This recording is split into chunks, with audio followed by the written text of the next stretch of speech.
एक बार फिर से हैरान कर देने वाला मामला जो है वो सामने आया है। अक्सर ये मामले जो है पिछले कई अरसे से गंग्याल ग्रेटर कैलाश वाले एरिया से सामने आ रहे हैं, लेकिन अब एक बार फिर से हैरान कर देने वाला मामला जो है वो सामने आया है। तस्वीर आप देख सकते हैं। एक बार फिर से जो है वो मर्डर हुआ है। अब क्या कुछ पूरी जानकारी है इन्हीं से जानेंगे कि कुछ पूरी जानकारी है। मेरा नाम रविंद्र कुमार है।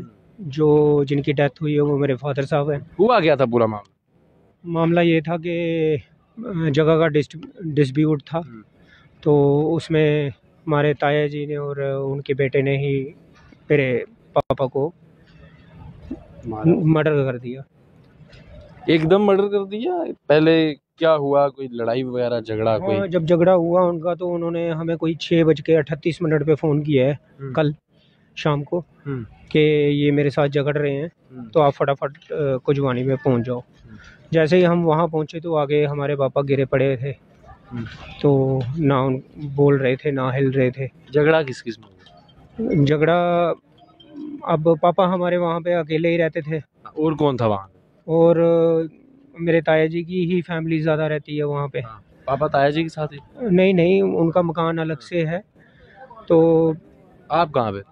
हम तो नरवाल, हमारा एक नरवाल में भी घर है, वहाँ जगह है, तो उसी के चक्कर में उन्होंने डेथ है। तो झगड़ा हुआ? हाँ, झगड़ा हुआ। झगड़ा किस किस के बीच हुआ? वो पापा के साथ झगड़ने लगे। कौन? ताया और उनके बेटा। तो उन्होंने झगड़ा किया, तो पता नहीं किस चीज़ की मारी है, तो मेरे पापा की गर्दन टूटी हुई थी। तो शिकायत कोई दर्ज करवाई आपने? लिखित? कहाँ पे करवाई? गंगेयाल में। फिलहाल जम्मू कश्मीर पुलिस का कोई सहयोग मिल रहा है? हाँ, सहयोग तो अभी तक मिल रहा है, मगर कुछ खबरें बीच में से ऐसी आ रही हैं कि उनकी नेचुरल डेथ हो गई है। तो ऐसा हो नहीं सकता, क्योंकि वो कोई नशा नहीं करते थे, कुछ नहीं करते थे। पोस्टमार्टम जब हुआ उस क्या पता? पोस्टमार्टम हुआ नहीं है, तो उससे पहले कैसे कोई कह सकता है कि नेचुरल डेथ है या क्या है क्या नहीं है। अभी पोस्टमार्टम नहीं अब चल रहा है, अभी शुरू किया उन्होंने। मामला कब का है ये? कल शाम 6:30 पौने 7 बजे का। आपको कब पता चला? हमें 6:30 बजे पता लगा है, जब हमारे पापा का फ़ोन आया कि ये मेरे साथ झगड़ रहे हैं, ताया जी और उसका बेटा। तो उसके बाद हम नरवाल से वहाँ तक कम से कम नहीं तो 20-25 मिनट लग ही जाते हैं। जब हम वहाँ पहुँचे तो हमारे पापा गिरे पड़े थे उन्हीं की ज़मीन में, क्योंकि उसके साथ ही बाहर ज़मीन में हो? नहीं, समझ लो साथ ही है। साथ हमारा प्लाट है, उनके साथ ही उनका प्लाट है, तो पापा उनके प्लाट में गिरे पड़े थे। तो बस वहाँ से हमने गांधीनगर लिया, गांधीनगर डिक्लेयर कर दिया उन्होंने कि इनकी डेथ हो चुकी है। फिर वहाँ से पोस्टमार्टम के लिए यहाँ लाया गया है। अब क्या अपील करेंगे? हम यही अपील करते हैं कि हमारे साथ इंसाफ किया जाए। जो फैक्ट है वो सबको पता लगना चाहिए, हमें भी पता लगना चाहिए। आप कौन हैं? जी, मेरे जीजू हैं एक्चुअली। छोटे ब्रदर साला साहब हैं। कैसे थे ताया जी आप? जी, हम तो अच्छे ही मिलते थे, सब मतलब अच्छे रहते थे। तो बाकी समझ नहीं आया कुछ भी, क्या हुआ क्या नहीं। कोई ऐसी चीज़, कभी किसी को डांटा नहीं, कभी कोई ऐसी बात नहीं हुई। तो सडनली वही, अब रिपोर्ट आएगी तो पता चलेगा कि क्या था मामला, क्या पूरा क्या।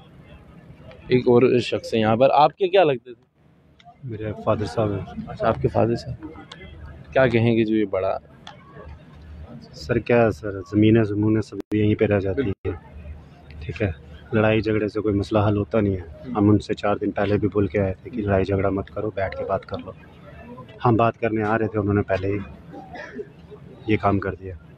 पोस्टमार्टम अभी तक नहीं हुआ, पहले ही कह रहे हैं नेचुरल डेथ। सर बेसिकली हमें तो पोस्टमार्टम के बाद हमें भी मीडिया से ही पता चला है कि वो पुलिस वाले बोल रहे हैं ऐसे जो साहब की उनकी हार्ट अटैक से मौत हो गई। अभी पोस्टमार्टम हुआ नहीं, वो डॉक्टर तो है नहीं है कि वो पहले डिक्लेयर कर दें कि वो हार्ट अटैक हुआ है।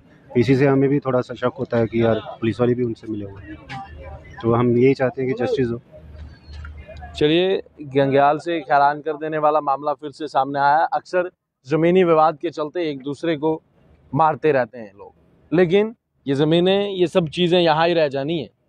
आपने अकेले ही जाना है सिर्फ ऊपर। तो ये जम्मू कश्मीर पुलिस से भी अपील है, जो भी इनका मामला है उस पर संज्ञान लेना चाहिए, उसको फैक्ट्स फिगर मिलाकर जांच पड़ताल कर कर ही जो है इन परिवार जो है, इस समय परिवार गम के माहौल में है, इस समय परिवार को दुख है। और क्योंकि वाकई दुख होता है, क्योंकि एक फादर जब अचानक से चला जाता है, अभी ये जम्मू कश्मीर पुलिस पर भी कह रहे हैं कि हमें शक लगता है, लेकिन फिर भी जब से डीजीपी साहब ने पदभार संभाला है तब से जम्मू कश्मीर पुलिस में माहौल अलग है।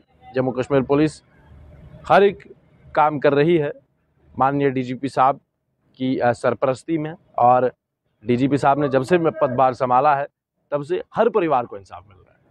अपील है डीजीपी साहब से भी, तमाम सीनियर ऑफिसरान से भी, एसएसपी जम्मू डॉक्टर विनोद कुमार जी से भी, कि जो भी इनका मामला है जल्द फैक्ट्स फिगर मिलाकर जांच पड़ताल कर इन्हें इंसाफ मिलना चाहिए। आप वीडियो को ज़्यादा से ज़्यादा शेयर कीजिएगा। ऐसे और भी कई अपडेट के लिए जम्मू नाउ न्यूज़ के साथ जुड़ा रहें।